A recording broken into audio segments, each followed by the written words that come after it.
So here we go, another 2 weeks until the end of yet another tax year. In the world of financial advice, it's a bit like Christmas.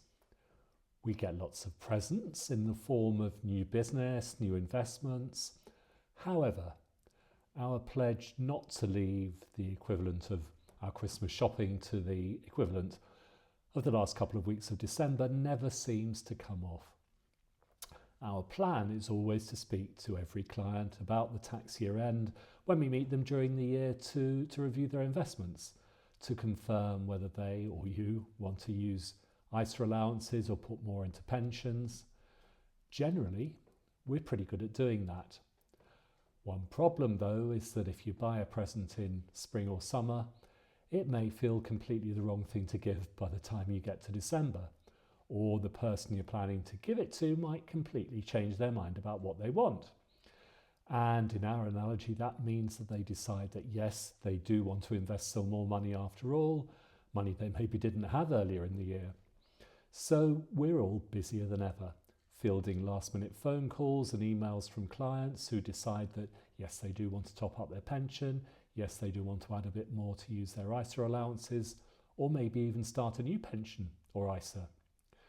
And of course, this has all been boosted this year by the timing of the budget, fiscal statement, Rachel's event, whatever you want to call it.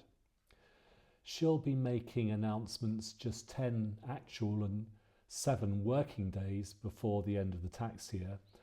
And there are, of course, rumours of all sorts, which may be leaks to test the water, maybe complete red herrings, or maybe things we should take seriously.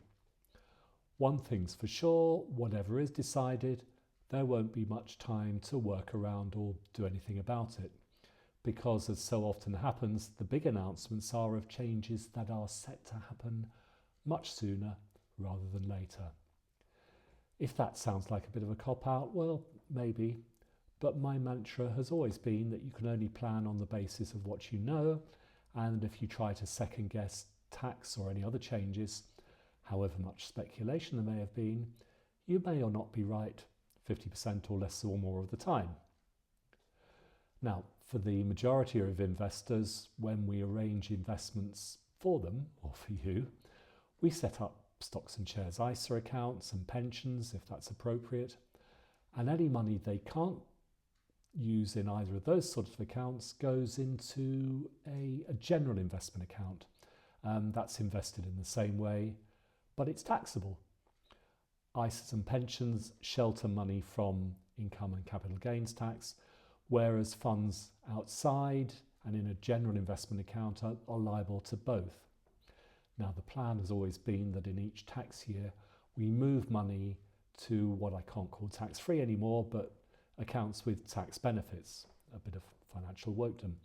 Now, that worked very well and easily for many years, until the last 2 or 3, when there were big changes to capital gains tax allowances, and in the last budget fiscal event or whatever, to the actual rates of capital gains tax. This means that when we sell investments in the taxable general investment account to move them over to pensions or ISAs, and if has been the case certainly in the last 12 months, despite the recent efforts of the Donald, if those investments have gone up in value by 10% or more, as many have, there's likely to be some tax to pay.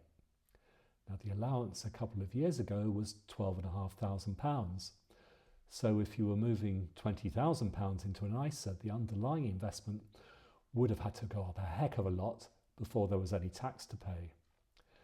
The allowance was reduced to £6,000 and now it's just £3,000.